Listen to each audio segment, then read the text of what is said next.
Halo, selamat sore. Selamat datang kembali buat teman-teman. Selamat datang kembali di Bagaskara Channel, dan saya ucapkan selamat datang buat teman-teman yang baru saja berkunjung ke channelnya Bagaskara. Oke, lanjut saja. Pada kali ini kita akan membahas tentang bagaimana cara men-setting VPN atau mengkonfigurasi VPN di laptop atau PC kita. Oke, pada zaman sekarang dengan adanya VPN ini akan mempermudah kita dalam bekerja.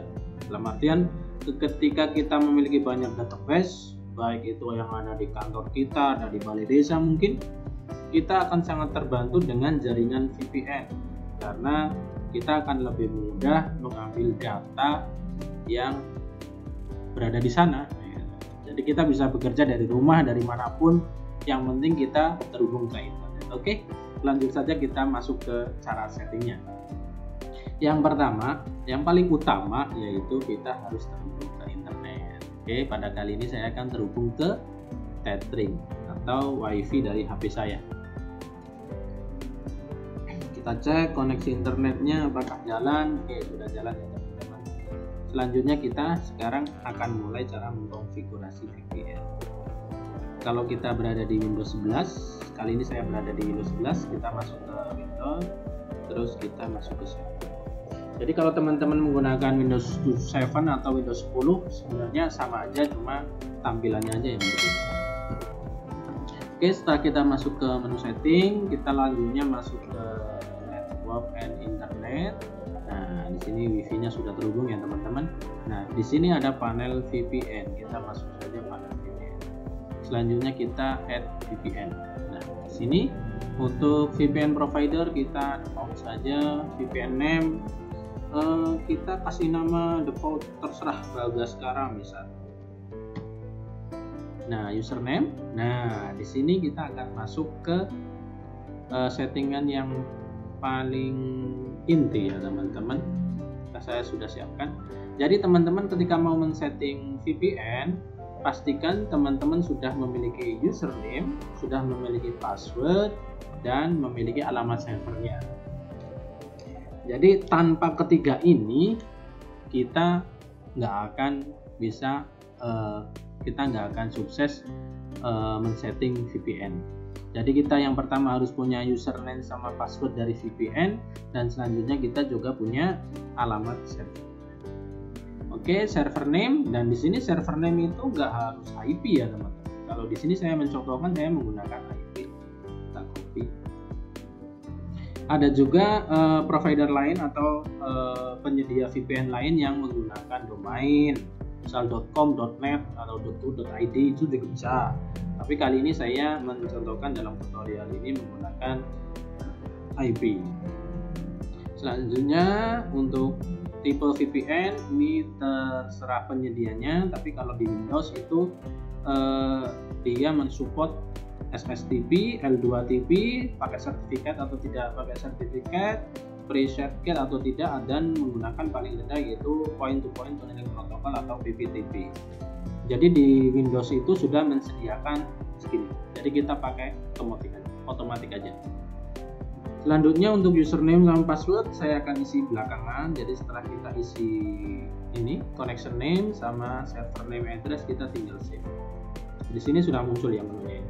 Ketika kita akan koneksi, kita akan diminta memasukkan username sama password. Jadi sebenarnya di menu sebelumnya ini kita juga bisa langsung masukin username sama password. Tapi saya masukinnya di belakang. Oke, kita sign in, kita memerlukan username sama password. Kita masukkan username VPN Uji, kita copy. Nah, nggak ngetik ulang.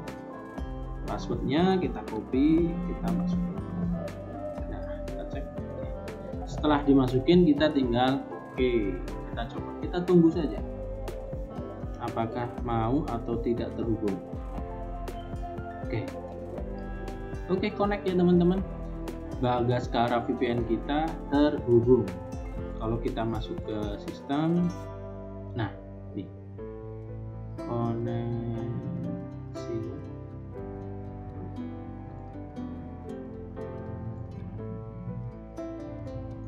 Kita coba masuk, lihat. Nah, di sini juga Bagaskara connect ya, connect. Terus bagaimana kita ngecek VPN ini berfungsi atau tidak? Ya gampang saja. Kita tinggal matikan dulu VPN-nya. Oke, kita disconnect. Nah, kita masuk ke Firefox, kita masuk ke browser, kita ketikkan my IP.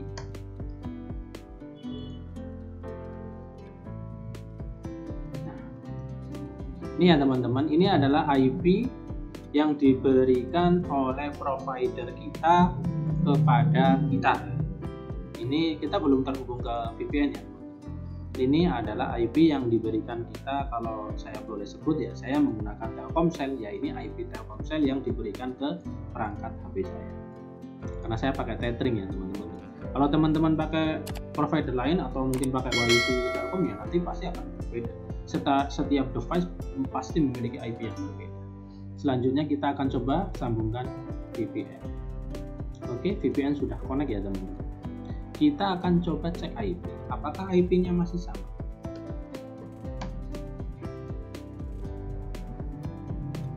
Nah, ini lihat teman-teman, IP yang dari Telkomsel atau WiFi provider kita adalah 127. Tapi setelah kita aktifkan VPN, IP-nya berubah menjadi 45. Jadi artinya apa? Jadi traffic dari komputer kita semuanya sudah teralokasikan ke VPN. Begitu juga dengan alamatnya.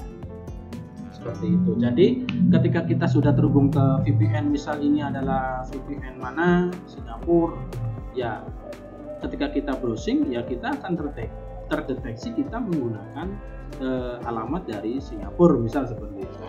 Kalau memang VPN ini terhubung, servernya ada di balai desa atau ada di kantor misal, ya IP kita yang terhubung dari rumah kita, yang terhubung dari komputer yang pakai VPN ini, ya IP kantor dan IP balai desa kita, misal seperti itu. Jadi teman-teman setelah terhubung ke mikrotik, jadi teman-teman setelah terhubung ke VPN ini, sukses koneksinya terhadap VPN, teman-teman sudah bisa mengakses device yang ada di kantor. Misal kalau di kantor ada data center, bisa ada data center apa gitu. Kalau di balai desa ada data center apa gitu, data-data apa yang perlu diakses, maka dengan adanya VPN ini akan mempermudah kita bisa mengakses data-data itu dari rumah atau dari tempat mana saja, yang terpenting sudah terhubung ke internet. Tentunya kita sudah mengaktifkan VPN-nya. Jadi VPN ini sifatnya hanya penghubung ya teman-teman. Jadi misal nanti kalau teman-teman mau buka aplikasi tentang apa, Simpedes. Misal ada aplikasi apa di desa, misal ada aplikasi apa di kantor, ya tentunya aplikasi itu memiliki security masing-masing, mungkin harus masuk ke masukin username masing-masing, passwordnya masing-masing. Tapi dalam intinya dengan VPN ini traffic kita sudah tertunneling, atau artinya kita sudah terhubung dengan VPN yang menjadi server dari VPN itu tersendiri. Oke, kiranya penjelasan dari saya sudah cukup, cara-caranya sudah cukup. Apabila nanti ada teman-teman yang masih bingung tentang langkah-langkahnya, mungkin saya terlalu cepat dalam menjelaskannya, silakan tanya saja langsung di kolom komentar. Nanti sebisa mungkin saya akan menjelaskan ulang. Oke, terima kasih buat teman-teman sekalian dan sampai jumpa.